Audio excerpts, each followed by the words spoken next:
Mau heran sama orang-orang yang masih pakai metode budgeting ini. Bukannya saya tambah banyak, malah stuck aja jalan di tempat. Bayangin deh, gaji kamu itu udah bukan gaji fresh graduate lagi. Udah rajin budgeting pakai metode budgeting 50, 30, 20 selama 1 tahun. Tapi hasilnya apa? Masa portfolio cuma 10 juta? Kemana aja tuh uangnya? Nah sini deh aku tunjukin ya anomalinya metode budgeting 50, 30, 20 ini. Let's say gaji kamu 10 juta deh per bulan. Udah nikah, tinggal di kota yang besar dan pakai metode budgeting tadi. Artinya 50% itu buat kebutuhan atau 5 juta. 30%-nya itu buat keinginan di 3 jutaan dan 20%-nya buat investasi atau 2 juta rupiah. Tapi kita lihat realitanya ya. Sewa apartemen studio di Jakarta aja itu udah 40 jutaan per tahun atau 3,3 juta per bulan. Ditambah IPL, listrik dan lainnya jadi deh 5 juta per bulan. So 5 juta buat kebutuhan itu nggak cukup sama sekali. Belum buat makan, transport, atau kebutuhan lainnya. Nah sekarang cobain deh, bayangin kalau penghasilan kamu 100 juta per bulan.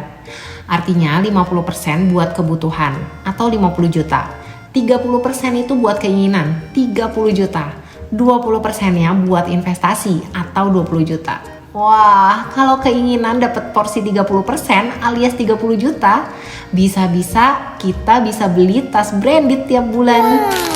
Tapi kalau cuma investasi 20 juta aja, gimana mau cepat financial freedom? Yang ada kita kerja seumur hidup. Padahal buat mencapai kebebasan finansial, kamu itu butuh investasi yang lebih ambisius loh. Jadi gimana sih budgeting yang benar itu? Kalau gaji kamu 10 juta, fokusin 60%-nya ke kebutuhan kamu. Keinginan cukup 5-10% aja deh. Sisanya 30% langsung masuk investasi. Sedangkan kalau gaji kamu 100 juta per bulan, tekan pengeluaran dan keinginan jadi 20-40% aja. Tambahin porsi investasi dari 60-80% atau kalau bisa lebih dari itu lebih bagus. Intinya sesuaikan metode budgeting dengan prioritas hidup kamu, bukan pakai rumus kaku ya.